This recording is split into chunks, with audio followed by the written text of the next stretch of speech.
I'm an oh baby kind of guy, right? Trick V and Dave knows I've said that a million times.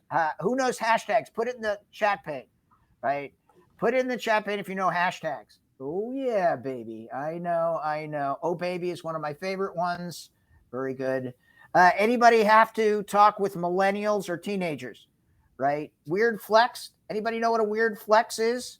Elizabeth, you know what a weird flex is? Boom. I do. Okay, awesome. Explain what it is. Dave, do you know what it is? A weird flex? Well, yeah, a weird flex is something strange that you do that you're bragging about. How do you know that? Because I have a 19-year-old and a 15 and a 16-year-old. Yeah, all right, that's a weird flex. And how about Everything let's I get do this is a weird flex to them. Exactly, right? Come on, Dad. Okay, boomer. All right, and let's get this bread. Do you know that one, Dave? Yes. Okay. Yes. Put it in the chat pane if you know let's get this bread. These hashtags are pretty interesting, right? I'm going to put in a handful of links into this presentation. You'll get them all at the end, so super excited. All right, next slide, Dave. I love manufacturing. I'm a manufacturing fan. I've been speaking to business owners, executives, manufacturing organizations for a decade. And as a vertical, the manufacturing vertical is very interesting. It wasn't an early adopter of inbound, right? And I was always interested in that. Like software companies and consulting companies jumped on the inbound bandwagon 15 years ago. But manufacturing companies were a little bit tentative. And when we were doing the research to try to understand that, we found a couple of things. Number one, it was more of some basic reasons. It was a relationship business. For lots of manufacturers, they knew exactly who they were talking to. Number two, it was a referral business. Number three, they were highly successful with the more traditional model of sales and marketing. And it just worked, right? So there was no need to accelerate the process. But in 2018, I was speaking at the North American Council of Tool and Die Manufacturers in Irvine, California. And it was great, right? I wrote a book based on a sitting with 350 manufacturing folks because they were so nice. It was a great audience. It was very, very, they were so welcoming. They were so human, right? And I gave the speech in Irvine, and they're like, okay, now we get it. But you got to spend a little bit more time explaining what this whole inbound revolution is all about, right? And so if you go to the next slide, Dave, I have 3 reasons why I love manufacturing. And number one is super nice people, right? Other than credit unions, I don't know. Dave, would you agree with me that manufacturing people are nice people? Absolutely. I don't know why it is. Why are you guys so nice? Put in the chat pane why you're so nice. Right? It's just everybody's welcoming. If they don't understand something, they say okay, Tyre, explain this kind of thing. Right? And inbound is always about humans before commerce and putting people first. See a need, fill a need. I like that. A good heart. I like that, Trig V. Awesome. Right? It's just that they go into manufacturing to help. They always willing to assist. They love giving, what I've learned from manufacturers, they love giving tours of their plant. Oh my goodness, of the facility. That is awesome. Right? And there's lots of ways to help. All right. And the third reason is they've got an engineering focus, right? Mm-hmm. They're not necessarily they're oriented towards the product, right? They're scientists, right? And this whole idea of digital first, what we're going to talk about today, critically important. All right. If you go to the next slide, it's in all my presentations. A gentle reminder at HubSpot to be kind, empathetic, and helpful. That is all the process of understanding how we relate to other people. That is the foundation of the inbound philosophy. Number 2, at HubSpot, we believe in equality and justice. We stand with the Black community against violence, racism now more than ever. We stand with all underserved communities. June is Gay Pride Month. Yes, big thing here at HubSpot. And then, of course, I put the Ukraine flag there because I'm supporting Zelensky and the Ukraine freedom fighters, inspiring to the world for standing up for themselves and democracy. Just amazing. All right, next slide. All right, anybody feel like this?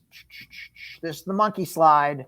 Yeah, you feel like that? What time is it in Minneapolis there, Dave? Oh, it's easy time. It's just 12:30 here, Dan. So Okay. Do you we're guys good. put in the chat pane if you want more jokes or content for this presentation? More jokes or content, right? Quick, put it in the chat pane. You guys see the chat pane?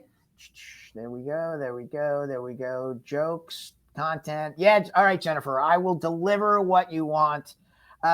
Spent 10 hours doing this presentation. Jokes are content, says Fran. Right, Elizabeth. Yep, I got it. I'm going to get right to the point, and we're going to show a lot of different stuff. All right, if you go to the next slide, let me just explain. Does anybody ever see me present? Right, I'm going to put my Trigvi. Can you put my LinkedIn link in the chat pane, please? Got it. I'm employee number 6 at HubSpot. I've done 5 startups over the last 42 years. I run a mentor program, advisor to dozens of companies, serve on 3 boards of directors, speak all the time, author of the Inbound Organization, angel investor, sales coach, Inbound Fellow is my actual title. I'm still employed at HubSpot, celebrating my 15-year anniversary. And my mantra is trying to do the most good for the universe. If there's ever a way that I can help you, if you connect with me on LinkedIn and you want me to connect you to somebody in my circle, I'm connected to like 24,000 people, right? Just send me a note. Say, Tyre, I was at the Manufacturing Midwest. Yep. Manufacturing West with Dave from BusyWeb. And you said that you would connect me to somebody. Just write the blurb and I'll put it in Dan Tyre Speak. I'm happy to send it to you. I've done it for Trigvi a handful of times with some level of success. Yes. Right. And it's a great way for you to potentially build a business. And I'm serious about that. I tell that to hundreds of thousands of people. Only 2% of the people take me up on it, but I'm happy to do it. Right. As a 15-year HubSpot employee, I'm a little quirky. Right. If you want me to tone it down, it's just too intense for anybody, right? I can go into my college professor mode, right? I can speak low in my voice box. Most people like the big energy. And I wanted to point out some of the companies that I advise and support. The next slide there, Dave, right?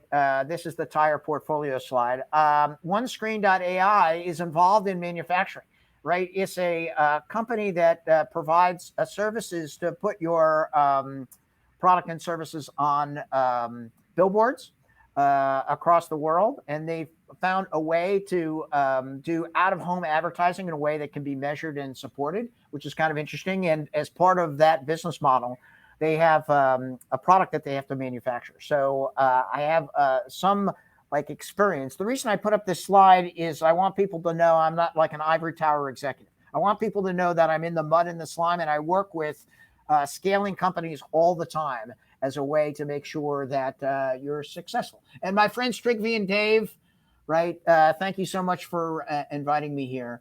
We're going to walk through the recommendations. I think I've got 5 recommendations for working with sales for better marketing and manufacturing, better growth, right? And for some reason, lots of manufacturing companies don't particularly like marketing, right? Easy or hard to grow in 2022, right? Easy or hard to grow in 2022?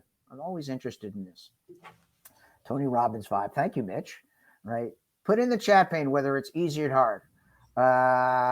Easy, hard, easy, hard. Come on, quick. Like bunnies, you got to move quick. I want to understand, right? It's a little bit of a nuanced question. Easy if you're open to it. Easy if you want to work. Oh, very good, Sue. Okay, not sure, says Fran. All right, it's a little bit of a trick question. And it depends, but this is the foundation for the program today. How to make it easier for you to manage this process from marketing to sales. It used to be marketing and sales were separate, right? Now it's pushed together. Now it's all marketing, sales and marketing combined. And what that really means is it's growth. It's how you grow your business, right? And put in the chat pane if your sales team is the same as it was in 2019. Yes, it's the same. Oh, Nicole says both. Yes. All right. You had my punchline there, Nicole. It is a little bit different. Put in the chat pane if your sales team is the same as it was in 2019. Very interested in that. Nope, different than 2000. Trigvi says no. Sue says no, it's bigger. Yes, awesome. Same. Okay, very, very good. There are some fundamental changes in the sales and marketing process, some of which we're going to talk about today. There's typically a little less salespeople unless you have exponential growth. It's a different role. A salesperson is playing a different role in 2022 than ever before. It's virtual and hybrid as opposed to doing company visits. It's omni-channel communication. It's a more instant response, right? And we'll talk about all of that today. All right, let's talk about the first slide. If you move to the next slide there, Dave, I want to bring something up. Who knows what tofu is? Not the funny food that's like the anti-meat, but TOFU. Does anybody other than Dave or Trigby know what that is?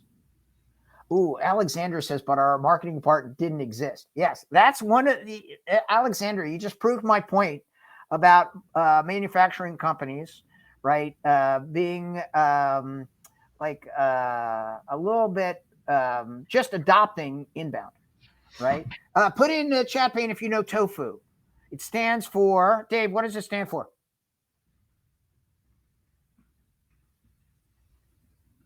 Top of the funnel, right? Top of the funnel, maybe it's tofu, TOFO, top of the funnel offer, right? And it is designed to help you get more leads at the top of the funnel. When I go to manufacturing websites, right, I don't always see a top of the funnel offer. If you have questions about what it is and how you do it, right, let us know, right? The idea of tofu is that when somebody comes to your website for the first time, what do you want them to do? And lots of people say, I want them to sign up for a demo, or I want them to come to a plant, or I want to do something. And that's not exactly right. The first time somebody comes to the website, you want to connect and build rapport and ask some questions to understand, like, what do they need? You don't want to be pushy, right? You want to offer yourself as service, right? And the same works on your website. It's a digital first approach that you want to make sure so that you want a new user to do something when you cycle into the website. So what you typically want them to do is like build trust. You want them to learn a little bit about you. You want them to see you in action. You want to provide answers as quickly as possible. And you want to show them that you're interested in formulating a relationship. That's the foundation of great manufacturing companies, is building that relationship. And now it's a little harder because you got to do it online, right? One of the changes in the last 3 years, it's a little bit harder to find the right fit. So you need to cast a little bit of wider net and start a bit earlier, right? So on your website, you're going to have a blog, a resource page with lots of free stuff. And then you're going to have a squeeze page with a call to action, a landing page that says, interested in a checklist for building out this product, interested in understanding lead times in a difficult supply chain, interested in understanding a little bit about an update to this conference, right? New supply chain rules, any of these kind of things, just drop your contact information. And now you have the concept of a lead. If you're really accelerated, you can have multiple calls to action, right? But we always want a very innocuous, very easy to identify right on the first page, and then in multiple places in the website, ways that you can get people to sign up and drop their contact information. The goal is to help the prospect understand a little bit about you. The goal is to show the prospect that you understand them, right? It's the new reception area, a nice welcome. In multiple locations on every page of the website, you want to make sure that there's ways for people to convert. So recommendation number one, sales and marketing working together, is to get a tofu offer. All right, go to the next slide there, Dave. Once you have that lead, we're going to define the different types of leads. Does anybody know the difference between a lead and MQL and SQL? Just put in the chat pane if you understand those terms. I'm going to explain it. This is important content, right? Yes, MQL and SQL, no SQL. Again, Jennifer says she gets it. Yep, understand, says Dave.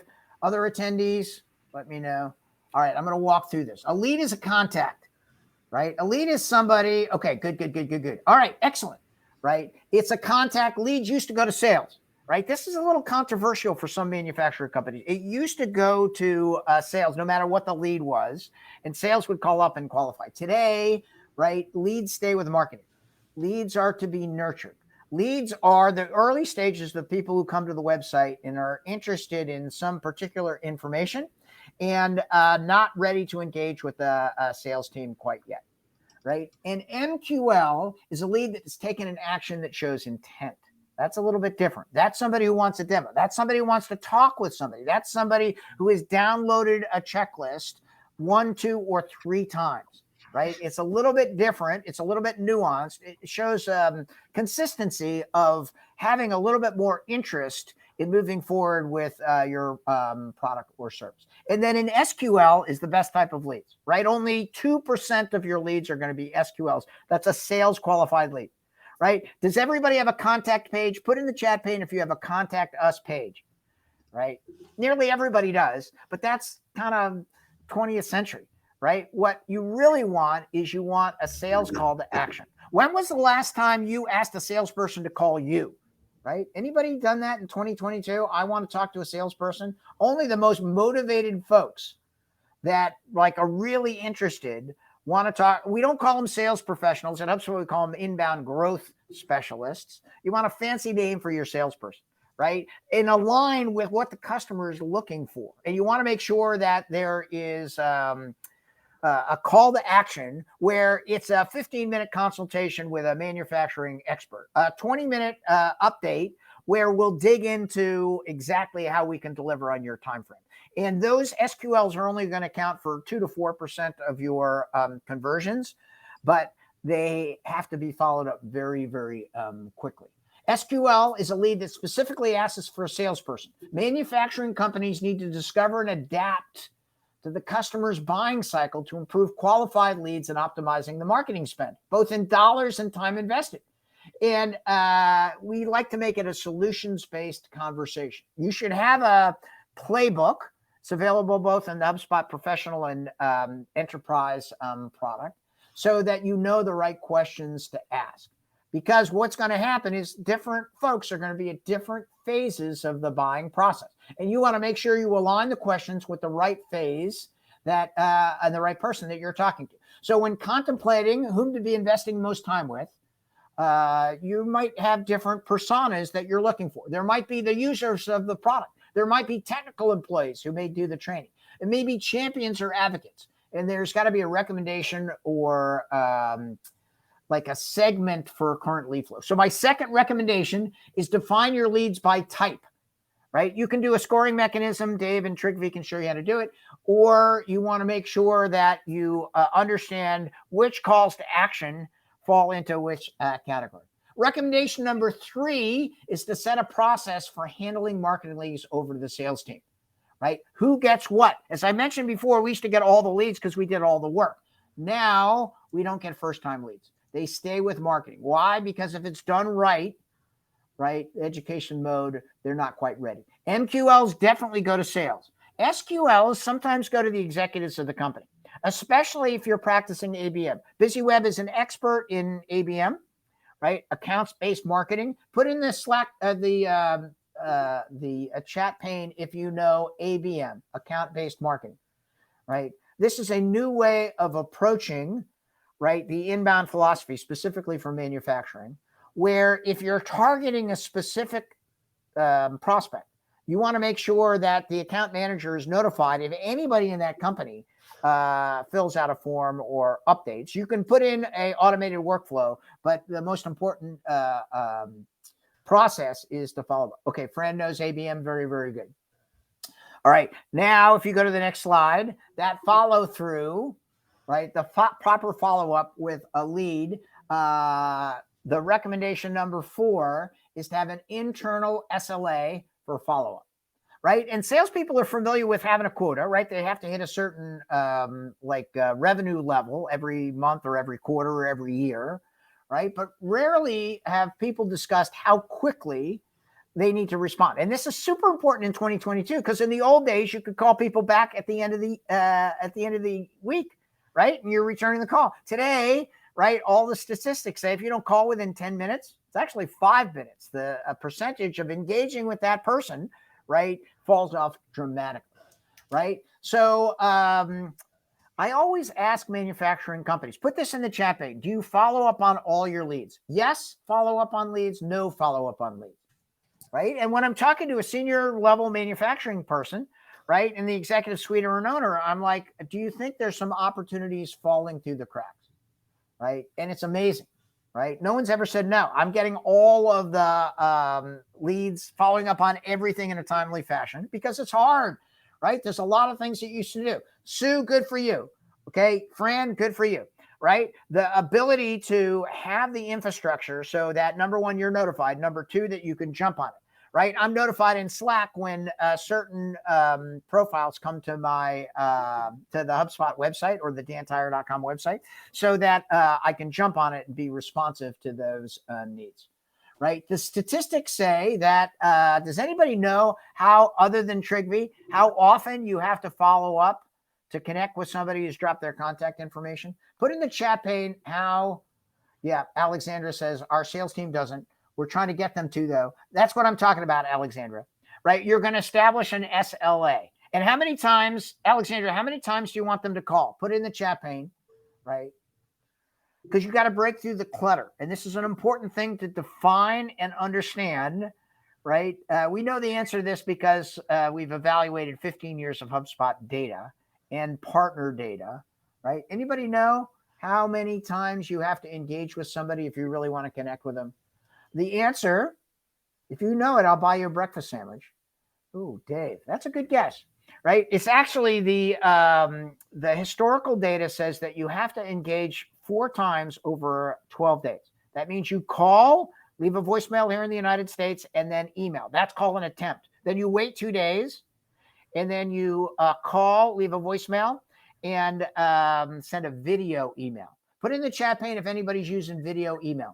Then you wait for 3 days, right? Usually over a weekend, and you do a third time. Each voicemail is a little bit different. If you want the scripts of the voicemail that we recommend, Trigvi's got them all, right? If you want help in the video email, Trigvi is a pro at that. And it's really a helpful differentiation.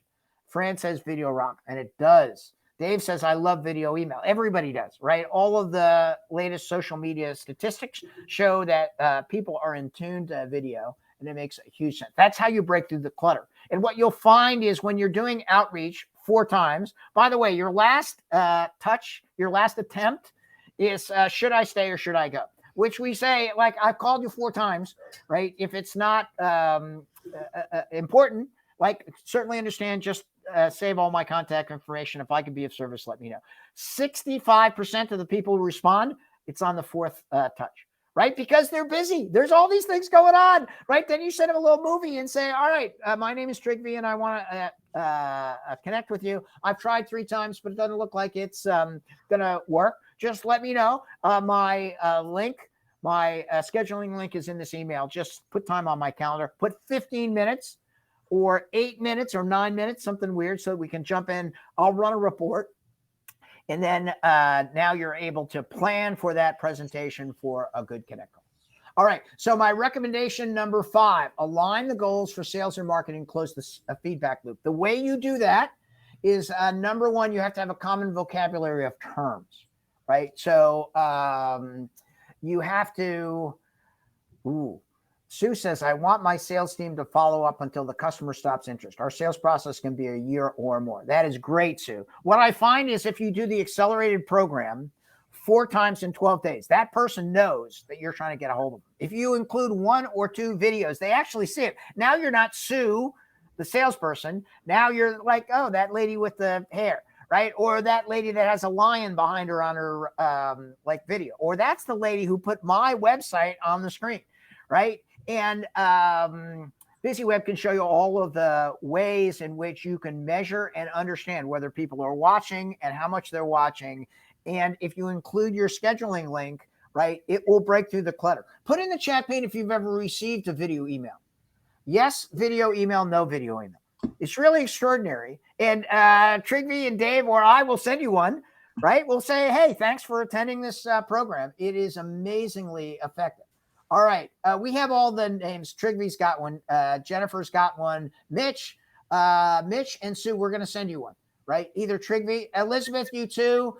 Fran says very few. It's because I don't know why. I've spent half my life explaining why it's great. Because now look at Dave. Doesn't Dave look like a nice guy? He's got that nice bulletin board behind him. He's got all this stuff. I know. I've met Dave a handful of times. He is a nice guy. It's not an act. He's really a nice guy. Same thing with Trigby. They're very nice people, but you don't know them other than an email, right? They're like lumped in with everybody else. But when you see Dave with his bowling shirt and like standing in front of the beige wall and all that kind of stuff, now it puts that personalization that manufacturing folks are used to, right? That you love to do. And it's even more impressive if it's an executive. And guess what? It's free. Right? You either use it with HubSpot or you can use one of the browser plugins. It differentiates. It's super fun. It's a huge competitive advantage. All right. So just make a note. Mitch, Sue, and Elizabeth, we're going to send you a video so that you have it. All right. So the recommendation is align the sales goals and sales and marketing, close the feedback loop. You need common vocabulary. Lots of times when we're walking through this, sales like, no, we follow up on our leads. And you're like, yeah, but you got to follow up on the SQLs differently than the MQLs. Number two, you have to have dashboards to measure everything, right? That's where the growth suite at HubSpot, the sales and marketing stuff really comes into play because you're using the same code base to have marketing look at certain information, sales look at the information. You can drill down a little bit quicker and effectively. Everybody has to be able to see the same dashboard. Number three, marketing has a quota as well. Salespeople always have the quota. They didn't have the quota for the speed in which they respond, which is critically important now. And SQL should be followed up within the first 10 minutes. And unless, that's why I have it tied to Slack. And unless they're on a demo or talking to somebody, right, that they got to drop everything and engage. And then we're big believers in weekly meetings between the senior executives that are covering the sales and marketing function, and then a group meeting so that everybody can contribute and understand, right? There's lots of ways that growth can accelerate by getting both sales and marketing on the same page. All right, go to the next slide there, Dave. Thank you very much.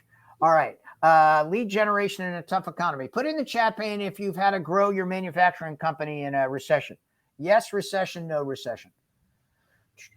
Always interested in this. Having gone through 4 of them in my lifetime, right? Sometimes for people, it's their first time. It's a little bit of scary, right? But we tell everybody, right? Focus on the things that you can control. Focus on the things that will help you be successful. And one of the things, recommendations that Trivy gives to all of his students and that we recommend is you call your closed lost and put in the chat pane if you call people who you've run a sales process with, but didn't ultimately sign on. Yes, and if you call those people, we call them closed lost. Yes, closed lost, no closed lost. Trigby says I did it today. Awesome. Fran, I know you do it periodically, right? Lots of people say, I don't call my closed lost because they don't want to deal with me. If they got another supplier, maybe that's true, right? But it's a very professional way of re-engaging in a way in which people understand. Okay. Sue says our company started in late 2007. 2009 was rough for manufacturing, right? Sal says I'm starting to call closed lost now. Okay. Trigby has a script that he can provide to you. Closed lost is awesome. It's really just 3 questions. Number 1, right? How are you doing today, Trigby? Okay. I'm going to assume you're doing good. Number 2, do you remember our conversation? She's asleep. Wait a second. That's not Trigby. That's like a Trigby impersonator. He froze. Crazy. I know. Number 2, do you remember our conversation? That is such a good utility line because they're either going to say, yes, I remember it. You're like, oh my goodness, I can't remember what I had for breakfast. What do you remember about it? Or they're going to say, no, I don't remember it. And you're like, okay, no big deal. We talked in April of 2009 about you doing a production run of this widget. And it starts the conversation. And then the final question is, has anything changed? And of course, things have changed. All you're doing is utilizing that as a way to start that. Oh my goodness, I was checking out your LinkedIn. This is what I found. And all of that is very, very effective. Dan, can I interject just 1 second on this one? Yeah, go, Dave. I just closed a deal that was 5.5 years old by calling on a closed lost. Like, so how's it going? Happens all the time. It's Yeah. a trip down memory lane. Yeah. Once you realize that they didn't, it's nothing personal, Mhm. right? They took the lowest price. Maybe that was good. Maybe it wasn't. Maybe they decided to not do the program in the first place. By Right. picking up the phone, right, and engaging the way Dave did, he shows concern. He shows professionalism. He shows that he wants the business. And then what we recommend for manufacturing companies is you tell people, oh, I didn't put this in the deck, but we definitely want to talk a little bit about social prospecting. Put in the chat pane if you've ever received a lead or a customer from social media. Yes, lead. Yes, social media. No social media. Right? I'm interested in this because we want to put this. I know you have, Dave. I know, Trigby, you've done tons. Fran, I know you've done it as well. Right? We want to put, oh, great, Sue. Right? We want you to say we're looking for a handful of customers. Let's say we're looking for 2 new customers by the end of August that are in this parameter. The more specific the parameters that you give, let's say companies in within 100 miles of Chicago that are looking to find either a primary or secondary manufacturing supplier for tool and die casts in bowling balls or something like that. Dave says Sue is brilliant at Twitter. Awesome. Very, very good. And it's LinkedIn, it's Twitter, it's Instagram, even it's TikTok now. And I know that's more of a B2C kind of social media, but it's free other than the time and effect that you put it in. BusyWeb can help you with that as well. And it's a great way to ensure that you're reaching out to a specific demographic that might be interested in. And they'd be like, okay, yeah, I remember talking to those guys and like 10 years ago. And it probably makes sense for us to call. And that's the way we do it in 2022. All right. Go to the next slide. How am I doing on time, Dave? Oh, okay. Put in the chat pane whether you guys feel empowered. Were those good recommendations? We just started TikTok, said Sue.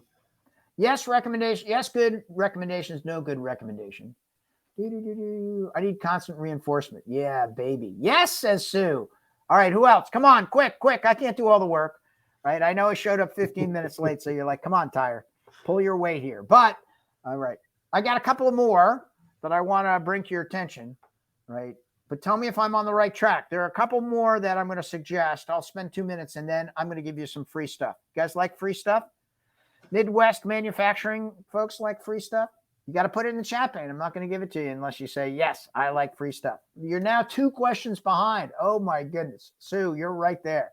Right? Boom, boom, boom, boom, boom, boom, boom. All right, there we go. Freedom. Free. Sal says free stuff. All right, Sal. I know. It's got to get yes, free stuff, no free stuff. All right, go to the next slide. Right? This is important because flywheel and community becomes essential.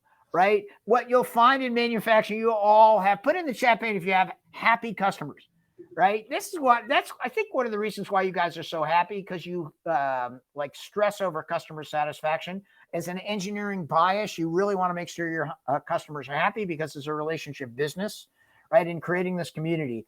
We call this the HubSpot flywheel, where customers are at the center of your process. So put in the chat pane if you have user testimonials on your website, where people can go and see a 3-minute video of how you've helped a customer, either extraordinary process or in a short time frame. Yes, testimonials, no testimonials. All right, Sue. So I feel like we have to give you a breakfast sandwich or something, right? You're right there on all of these questions. Testimonials are very important because when a salesperson calls you, they have a vested interest. When a customer, right, in the old days, we gave customers references all the way at the end. Today, we give, why don't you talk with Sue right at the beginning? Right? Sue just went through this process less than a year ago. She can give you some tips and ideas about what she learned about getting started that may be very helpful for you. And having more of those testimonials will really help. Today, customers and customer experience are in the forefront. And the next step of that is creating a community. Put in the chat pane if you have a community of your users, right? An advisory panel, a review board, right? Lots of manufacturers have these because they get people together on a regular basis, and it's a great way of leaning in to broaden your focus and scope and adding more value to the customers that you're working with. Yes, community, no community. There's lots of value at the HubSpot website on community. And then Dave, if you go to my last slide, not my last slide, the last slide before the free stuff. Put in the Bevy chat if you are familiar with freemium. Yes, freemium. Oh, Dave says we have a weekly office hours targeted to customers. That's great.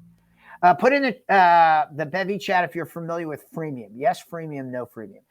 This is something that we've learned over the last 8 years at HubSpot. All of our software starts at free, right? There are dozens, no, there's hundreds of free things that you can get from Dave Trigby that we're happy to provide to you. Because just like Sal, everybody likes free stuff.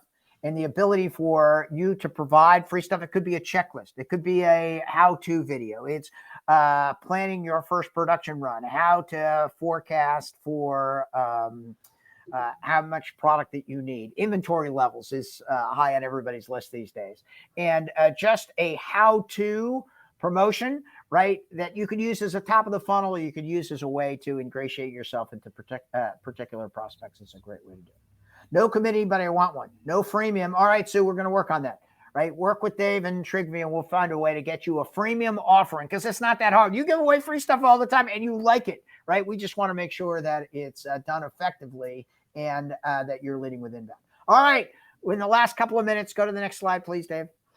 Thank you very much for participating. Put your biggest takeaway in the chat page. Your biggest takeaway. That is a good question. If we have time, Dave, we'll do the top 10 innovations. Your biggest takeaway.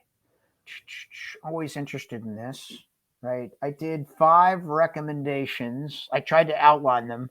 Didn't have slides. Your biggest takeaway. And while you're putting that in, go to the next slide, right? I think the next slide, rate this session. Before we rate the session, let me give away all the free stuff. Hold on. Go to the next slide, Dave, right? That's a little speaker trick, right? You rate the session after you give people the free stuff, right? They're always much more appreciative of that. All right, go to the next slide, Dave. I think the first one is, yes, HubSpot has a free CRM. It has tons of free stuff. Dave and Trigby have all of it. So HubSpot is now the #1 CRM for scaling businesses, right? And it's extraordinary. It's free. It's going to be free for a while. All of our products, the sales products, marketing products, service products, operations products start at free. So super excited about that. Next slide is the HubSpot Academy, right? Who's familiar with HubSpot Academy, right? I actually work for HubSpot Academy now, which after 14 years in sales, now working in marketing, incredible, right? Good, Jennifer. Free CMS is the best. Awesome, right? 500 hours, 400 certifications, right, of everything from sales, from marketing, from operations, everything HubSpot, everything growth-oriented, all free, right? Something like 800 hours that you can access online wherever you want, right? If you took it from a community college, it'd be $20,000. But taking it from HubSpot Academy, it's all free. And HubSpot Academy is celebrating a 10-year anniversary this week. That's why I was late. I had to present it the 10-week anniversary. All right, hold on a second. Then the next slide, please. Good. Oh, these marketing statistics, very good. All of the statistics that I used, I pulled from this list, right? HubSpot has 4 or 5 PhDs that go in and pull all this information to make sure that it's consistent. And can somebody put this in the chat pane? Trigby, can you put this in the chat pane along with the HubSpot Academy link, and then we'll send that along to everybody so that they have it. Last slide there, Dave. Oh, I wrote a book in 2018 called The Inbound Organization. All the things that I learned at HubSpot. It's a great way to learn about the inbound process. There's lots of, my co-author was a manufacturing expert, lots of ways to deal, and happy to help you. If you go to the inboundorganization.com website, you'll see lots of free stuff because we practice what we do. All right, final slide. I think that was the last one. Oh, Inbound 2022. If you want to know what that is, go talk to Dave or Trigby or Fran, right? Inbound 22 in Boston. There'll be both a live and a hybrid approach, and super excited to have a large manufacturing contingent there. A lot of slides in this deck, man. I can't believe it. All right, last slide there, Dave. Boom! Our tagline is Grow Better. Thank you very much for inviting me. Super excited to support the Midwest Manufacturing Hug, right? And I'm at your service. If you connect with me, I'm happy to help you in any way I can. Look forward to helping you go through these economic cycles and come out on top. Dan, we got like a minute and a half left. Anybody have like a quick question for Dan that they'd love to ask him? He's pretty unstumpable. Yeah, can you tell my wife that? She'd be like, shake her head and like, yeah. I don't have any question. I just want to say thanks. Your energy is empowering. So. Oh my goodness! Now I'm going to cry. Thank you so much. That's why Dave booked Sue. That's why Dave booked it. Dave knows. Dave and I have done a couple of programs together. Oh yeah. And I'm just an excitable boy. I love talking about HubSpot. I love talking to manufacturers. You people are so nice, right? You're a little different than I am because you're engineering oriented, but you have that big heart, right? Fran too, even though he's in Spain and he's not a manufacturer, but the ability for people to understand it's humans first.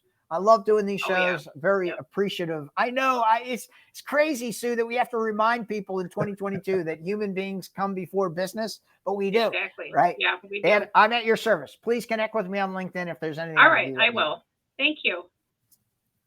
Dan, thank you. World record. Fantastic way to kick off the Midwest Manufacturing Hug. Thanks for being our guest speaker. Thank you very much. Take care, everybody. We'll talk to you next time. You'll be getting an email from us with the replay and with more details about upcoming. We're going to try to do these monthly. So thank you very much for everyone's attention, and we'll see you next time. Take care. Thanks, Dan.